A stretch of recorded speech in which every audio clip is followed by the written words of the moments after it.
Well, I'd rather discuss that later. I hope we're going to win that case. I think it's one of the most important cases in the history of our country. So much evolves around tariffs as a defensive mechanism for our country, as national security for our country. So I don't want to really discuss a ground truth. This is so important.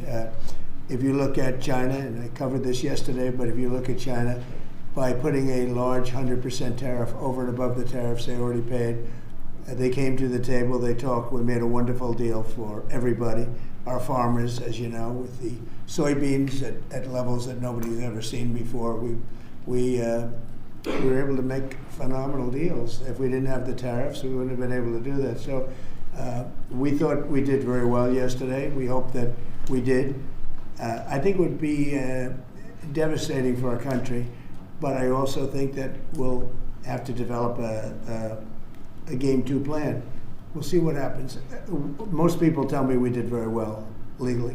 Mr. President, related to that, are you moving forward with any new tariff announcements before a decision from the Supreme Court? This is the best one, and we can do other things, but they're slow by comparison.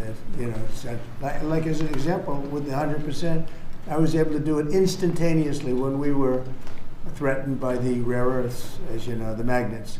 And I did it instantaneously. It was a matter of seconds. And it was a matter of seconds that I got a phone call, let's work this out. We would have had not nearly the defense that we had. It would be a shame. It would be somewhat catastrophic for our country, I have to be honest with you. I don't want to get too much involved, but what we've done, we're taking in hundreds of trillions of dollars. If you take a look at the numbers we're at $17 trillion right now. We're going to be at $21 trillion, about $21 trillion by the time I've finished my first year. Biden, as an example, the Biden administration was at less than $1 trillion for 4 years. We're going to be at $21 trillion for 1 year. In the history of the world, there's never been a country that's done that. Not China, not the U.S., not anybody.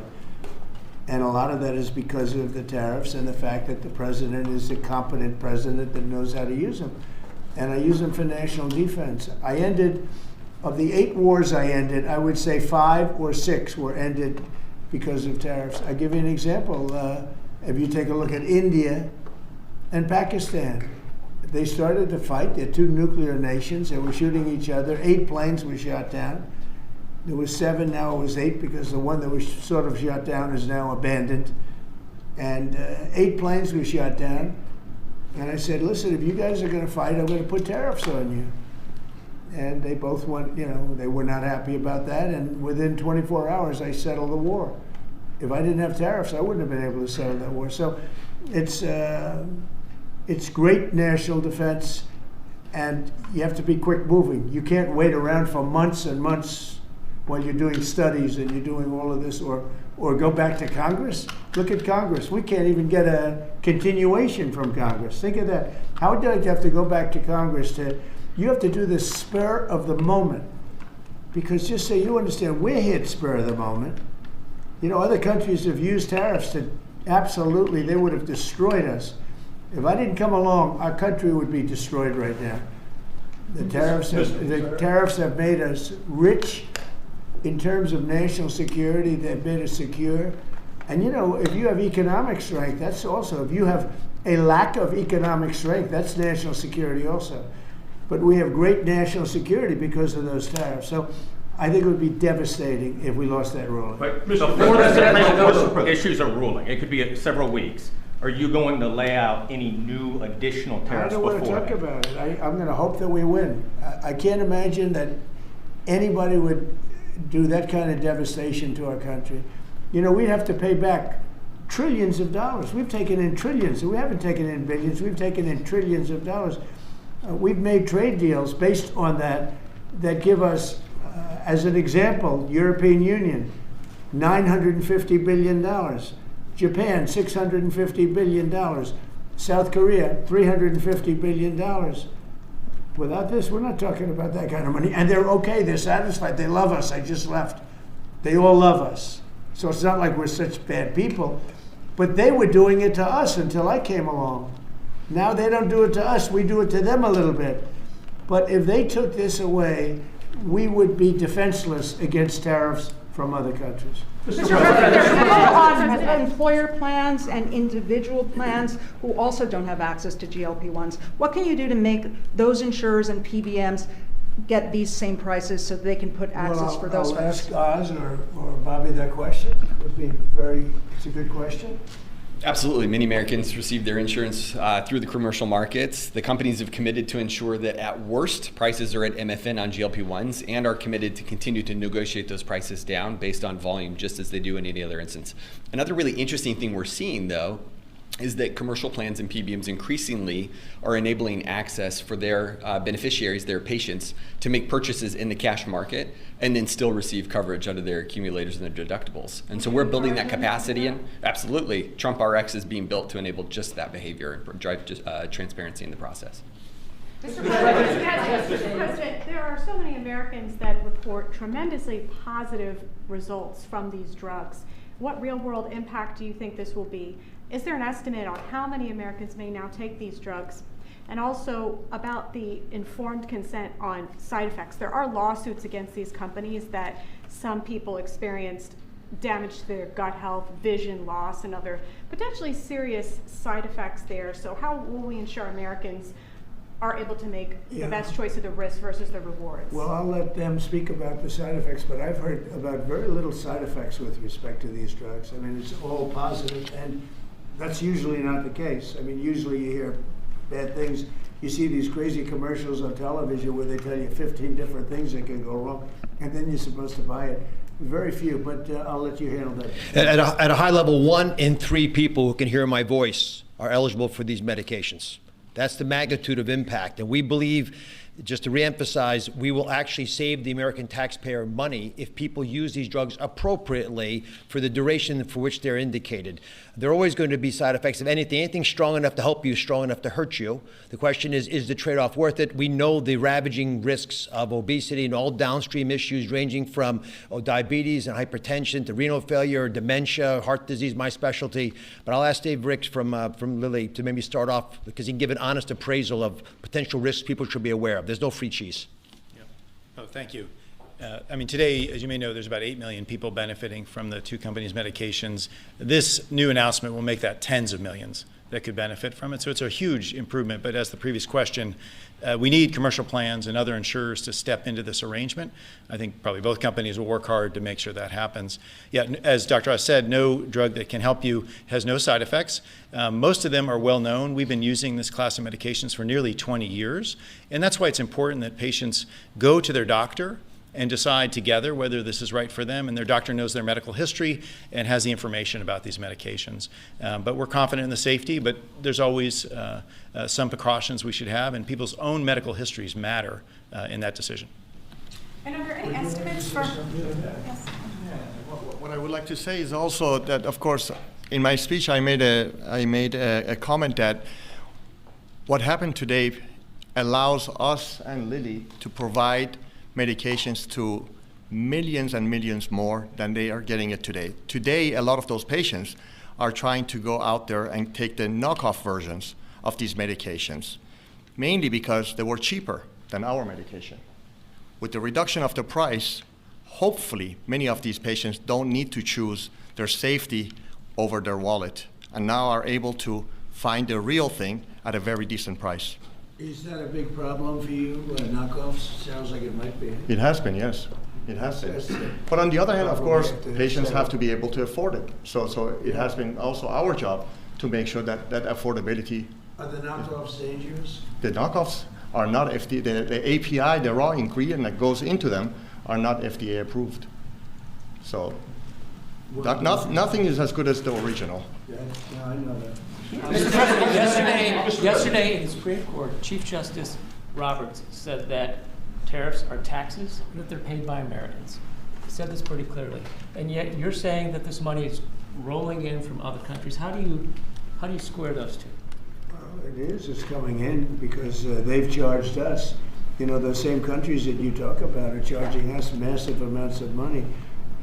If you look at the tariffs over the years that were put on our heads, There's a reason we're $38 trillion owed. Now that money's going to start coming down. But we had presidents that didn't know how to use tariffs. We had presidents that had no understanding of business. But if you take a look at what's happened to us, every country charges tariffs. China, the European Union was brutal. They charged us tariffs, not only tariffs, they charged us tariffs so we couldn't sell cars there. We couldn't sell our product. They didn't want our agriculture. They didn't want our cars. Now they're taking our cars, and now they're taking our agriculture. You know, far more than money. It really is a defensive mechanism. If we didn't have tariffs, we would be unable to defend ourselves. So then do you agree then that Americans are paying those tariffs? I think, no, I don't agree. I think that they might be paying something, but when you take the overall impact, the Americans are gaining tremendously. They're gaining through national security. Look, I'm ending war because of these tariffs. Americans would have to fight in some of these wars. They're gaining in national security. They're gaining in economics. They're gaining in so many different ways. And they're gaining in self-respect for our own country. Other countries used to laugh at us. They would charge us tariffs. Japan was charging us massive tariffs, and yet they wouldn't allow our cars to be sold in Japan. But they were selling 9 million cars here, but they wouldn't allow one car. Not one car was sold in Japan. They don't laugh at us anymore. This is really a matter of, this is national security. And by the way, going bankrupt is national security. You know, our country was really in trouble. Going bankrupt, and the difference between going bankrupt and thriving, that's also national security. When you go bankrupt, when you don't have any money, you have no national security. And we are thriving. I mean, all this money coming into our country that I told you about, the 17 trillion as of now, but it's going up rapidly. I was in Japan, and we have Toyota is coming in with $10 billion to build plants, operated by Americans, but building plants all over the United States. Well, they left. They took our plants. They sold cars in here without tariffs. They sold cars. We didn't charge them anything. They destroyed our auto industry. We lost 50%, 54% of our auto industry to other. We used to, if you go back into the 30s and 40s, we had 100% of the automobile business. Then it started getting chopped away. But Mexico, Canada, many countries, I mean, Canada fought us very hard. The ones that don't want us to win are foreign countries that we are able now to do very well with. Those are the ones that fight it. Those are maybe people that hate our country. I think it's the most important case maybe in the history of our country. This has been a major achievement for your administration, targeting the segment of our population that needs it the most, that has the highest obesity rates. You're making it affordable. You are truly saving lives. That's coming from the viewers that we've had in that 1 hour that we took a little bit of a break. My question to you is, Walmart just pushed out a report that says this year's traditional Thanksgiving meal will cost 25% less than it did under the Biden administration, plus gas prices being down in the $2 region makes it more affordable to travel to grandma's house for this Thanksgiving. Thank you very much. And it's not so much a question, it's a statement. I would have made the statement, but we have a lot of things happening, so I wouldn't necessarily have made it right now. So Walmart, to me, you know, that's AAA, came out that nobody going to influence them. I don't know them. But they just came out with a very powerful statement. They've done it for many years, that under the Biden administration, Thanksgiving meal, a Thanksgiving meal with all the trimmings, cost 25% more.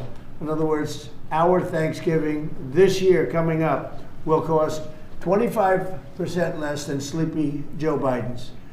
Now, to me, that's better than anything there is. That's better than a poll. They've got everything included, from the trimmings and from the turkey and from everything, a lot of different items.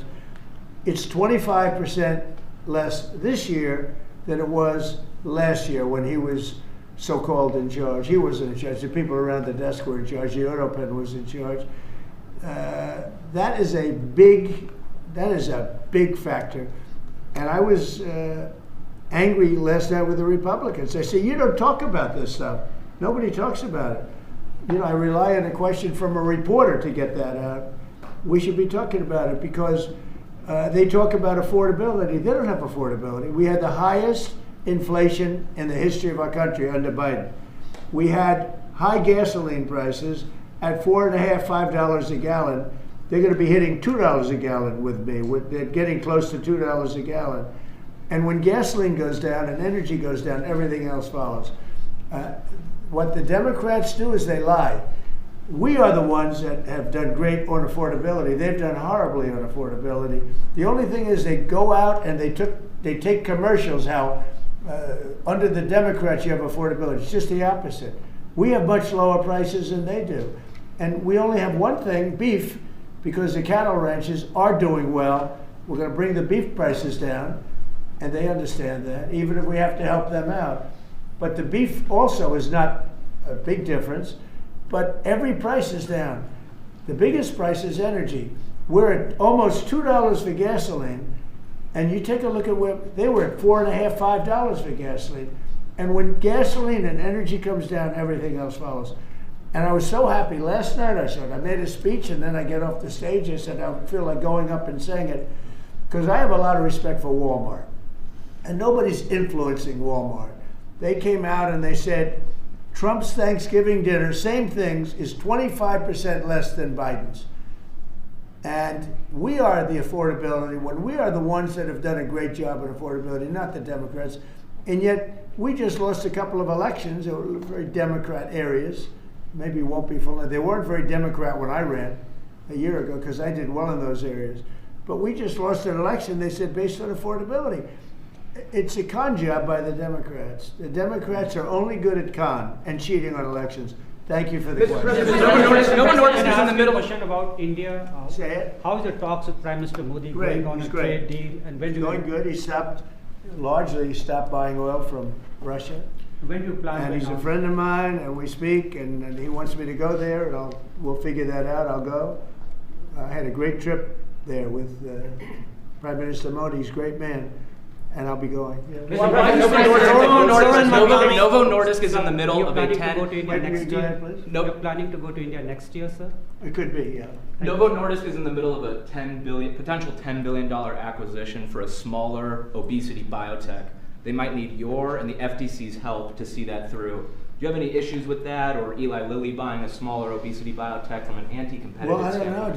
Do you want to talk about that? I mean, I'd like to hear it. Maybe you should give us a piece of the company, like I've been asking for. So Give the United States a nice big chunk of the company. So Novo Nordisk and Pfizer right now are in the middle of an acquisition dialogue and discussion. It's you and Pfizer? It's us and Pfizer. Competing for the company? Competing for the company. Who's winning? And as of today, our bid is higher. And our message to Pfizer is that if they would like to buy the company, then put your hand in the pocket and bid higher. It's a free market, and at the end of it, it has to do with basically the price that the seller is selling for their shareholders and the buyers willing to pay for it. This has nothing to do with FTC, has nothing to do with anything else. Do you think it's Is that a anti-competitive? similar because- product to what we're talking about today? It's a product, it's a series of products that will come to the market in around turn of the decade, where the market is very crowded with many, many other players as well. Right. So it's the next generations of products, and it we'll will have to come look at five. it. Yeah. Mr. President, Zoran Mandami, you said that, you called him a communist. You said that if he won, you would take drastic action against New York City. What kind of actions are you looking at, and will the ICE deportations continue? Well, I think you have to look. If he is a communist, there's not going to be a lot of activity. So you wouldn't need bridges and tunnels and all the different things that were being planned for New York, I think. And look, I hope New York does well. That's all I can say. I love New York. I grew up in New York. I did well in New York, always did well. And I hope New York does well. That's all. And the ICE raids, will they continue? ICE raids? Well, you want to get criminals out. If they're criminals, we want to get them out. Ideally, we wouldn't have to do them because he'll send the criminals out himself. But that seems to be unlikely. No, we have to get criminals out. Millions of people were let into our country from prisons and from mental institutions and drug dealers, a lot of drug dealers and murderers, 11,888 murderers. 50% of them committed more than one murder. And we want to get them out. So whether they're in New York or anywhere else, we want to get them out. We've created a great place in Washington. All of you see the difference between what it was now and what it was a year ago under Biden. It was a death trap, and now it's people walk down the street, they have dinner, the restaurants are booming. Washington D.C. is great. I will tell you, Memphis is doing really well too. You're hearing those reports. It's companies were going to move out. They're not going to move out anymore. We've done a great job, and we've only been there for 4 weeks. So we've done a great job with that. But if they have killers in New York, we want to get them out. If they have murderers, if they have people from jails that they allowed out of their jails in order to save a lot of money, we want them out of here. We want to put them back in their jails, not our jails. Mr. President, quick question in regards to TSA. Would you ever consider privatizing TSA? That question comes to us from our viewers all the time, and I told them I would ask you. I think of privatizing a lot of things, but generally speaking, you have government, and a lot of people don't like privatizing, but some things that they really do, they work out better privatized. But it is government, and sometimes government can be better. It's something a lot of people talk about. I've heard the government, as far as air traffic controllers, is 2 thumbs up on that. I've heard from dozens of pilots who have flown the last 90 days, particularly under all the stress of the government shutdown. Right. They tell me, Brian, that is the one thing the government does right is air traffic controls. Well, we're going to do it a lot better too, because we're going to buy a new system. It's under bid right now. Bid about 4 different companies, all top of the line, like these 2 great companies, except in a slightly different field. And the air traffic control equipment is 45 years old. Buttigieg spent billions of dollars trying to fix it and didn't even use the right wire. You're hooking up glass into copper, and you can't do that. If they went to a reasonably good school, they'd find out you can't hook glass into copper. And they spent billions of dollars, and it was actually made the system much worse. We're going to get rid of the entire system, put a brand new system in. It'll be expensive, but we'll have the best air control system, meaning the control towers. They'll be stripped down to the bone, and brand new equipment is being installed. And we'll give out that. It's a big contract. We'll give out that contract over the next 6 weeks. On drug pricing. Sir, that the FAA is going to have to cut about 10% of flights at the top 40 airports because of the government shutdown. Are you at all concerned that it might not be safe to fly right now? And what do you tell people who are gearing up for that's Thanksgiving? why they're cutting. Yeah, it's a fair question. Sean Duffy announced they're cutting in certain areas 10%, and they want to make sure it's 100% safe. That's why they're doing it. Mr. President, given these modifications that are being made to air travel, the other disruptions with the government shutdown, do you think it's time for Republicans in Congress to change their negotiating position at all? In what way? To start making concessions to Democrats? Well, I think it's time for them to end the filibuster and just put everybody back to work. Vote in voter ID, vote in no mail-in voting except for military, faraway military, and people that are very sick. I'd like to see one-day voting. I'd like to see not 65 days of voting from all over the place. No, I'd like to clean up the elections. The border, we've done a great job. We have a great, strong border now. But I'd like to see new rules on immigration that can be fair and good, but rules that you'll never get, rules that they're never going to get. There's so many things we could put in, including tax cuts that we could get, and we could do it all ourselves. But to do that, you have to end the filibuster. The filibuster is, and they'll do it too. They'll immediately do it. What they're going to do is, what the Democrats will do is they're going to make Puerto Rico a state. They're going to make D.C. a state. They're going to pack the court. They're going to end up with more electoral votes. They're going to end up with 4 senators because of the 2 states. And they're going to do this 100%. They would have done it, except Manchin and Sinema got in their way. They would have done it. So if they're going to do it, I would do it. I would do it before them. And you think that the longer Israel, like Israel. Israel attacked first.